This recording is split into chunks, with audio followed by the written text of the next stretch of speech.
Yann Le Breton, bonjour. Bonjour. Vous êtes le dirigeant de la société APIC, qui est donc spécialisée dans les travaux en hauteur et en accès difficile. Mhm. Alors, ça nous évoque évidemment ce qu'on appelle les cordistes, qui sont ces personnes qu'on voit accrochées aux façades des immeubles pour laver les carreaux. Mais pas seulement, Non, visiblement. Votre société a d'autres activités. Expliquez-nous. absolument. Alors, non seulement on a des équipes qui sont là pour nettoyer les vitres, mais chez APIC, on a 3 pôles d'activité. Donc, la première, c'est le nettoyage de vitres, de pierres, de façades, ce genre de choses. On a le deuxième pôle, ça concerne le bâtiment. Un de nos métiers, c'est l'entretien de l'extérieur du bâtiment. Donc, ça comprend aussi bien la toiture que les façades, avec, vous imaginez, de multiples travaux à faire, que ce soit sur du zinc, sur les toitures, réparer des cheminées, ou sur les façades, réagrafer des pierres qui menacent de tomber, Quel que soit le revêtement. quel que soit le revêtement, les descentes d'eau, voilà. Et notre troisième pôle d'activité, en fait, est un pôle qui tient évidemment à la qualification des équipes de la partie bâtiment, qui est en fait toute la partie diagnostic. D'accord. On envoie des équipes pour faire un diagnostic une fois par an, sur les toitures, pour les façades. Et non seulement ça, mais en plus de ça, on fait du diagnostic sur des infrastructures ou des structures qui sont un peu particulières, genre des ponts, des églises, Des monuments. voilà. Parce D'accord, que, donc, évidemment, donc, dans vos clients, bon, je suppose que vous faites essentiellement du B2B, oui. ce ne sont pas que des syndics, visiblement. Non, nous avons aussi des gestionnaires d'immeubles de bureaux, des collectivités, puisqu'on traite toutes sortes de bâtiments. D'accord. Donc on a évidemment de multiples styles de clients. Alors, la première préoccupation, j'imagine, dans ce secteur d'activité, c'est la sécurité. Je rappelle, et on s'en félicite pour vous, que vous ne déplorez aucun accident Non. depuis 25 ans. Bien sûr. Comment on fait pour assurer la sécurité de ses employés? Alors en fait, Sachant que c'est un métier à risque. absolument, c'est un métier à risque. Ce que je dis souvent à mes équipes, c'est qu'il y a 3 choses importantes dans notre métier. C'est 1, la sécurité, 2, la sécurité, 3, la sécurité. Voilà, c'est clair. Donc voilà, tout le monde est bien au courant. Et chacun des cordistes a évidemment, comme je le décrivais tout à l'heure, un métier qui soit maçon, zingueur, voilà, avec des métiers bien particuliers. Mais en plus de ça, Oui, c'est ça, ils ont double casquette, c'est le moins exactement, qu'on puisse dire. ils ont double compétence.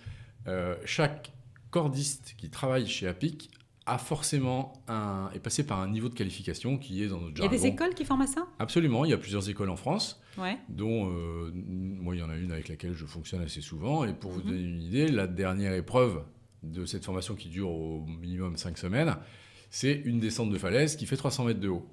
Ah oui, Voilà. ça calme. Donc, Ça veut dire qu'on se sert des techniques de l'alpinisme? absolument. En fait, c'est un mélange entre les techniques de l'alpinisme, donc évidemment côté montagne, et les techniques de spéléologie qui sont de temps en temps, puisque de temps en temps, on peut avoir à descendre travaux dans en des profondeur. puits. Ça peut être des puits, mais ça peut être.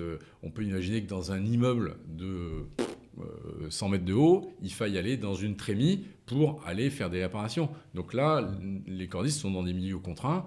De temps en temps, on descend avec une bouteille d'oxygène de sécurité, avec des alarmes si jamais on descend à côté d'évacuation de gaz ou ce genre de choses. Ouais, c'est physique. C'est physique et très très technique, Très et technique, très très pointu. sophistiqué, Il n'y a très pas pointu. on parlait de la sécurité. La sécurité, il n'y a pas une équipe qui parte de chez APIC vers un chantier sans qu'on ait fait une étude de risque.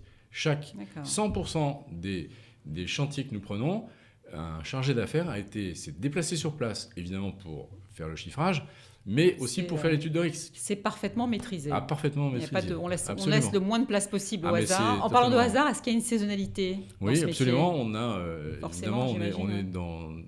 on travaille à l'extérieur, donc la partie bâtiment, même nettoyage de vitres, qui est un Ouais, petit vous peu êtes moins soumis impacté, comme mais pour les professions du bâtiment exactement. en général, Donc ouais. janvier et février sont des mois C'est qui calme. sont un peu plus calmes, voilà. Et à partir de mi-mars, voilà, ça recommence. Tout le monde va avoir ses vitres d'immeubles de bureaux nettoyées. Tout le monde veut être sûr d'avoir ses travaux refaits, d'avoir. Le printemps arrive. Ouais. Voilà, c'est ça. Alors, bon, une fois la sécurité de ses employés assurée, et apparemment vous le faites bien, comment vous vous occupez de vos clients?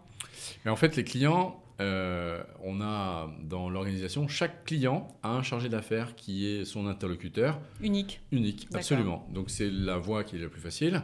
On a mis aussi, pour simplifier la vie de nos clients, en place, comme on en parlait tout à l'heure, sur des contrats pour surveiller les toitures, pour surveiller les façades. Voilà.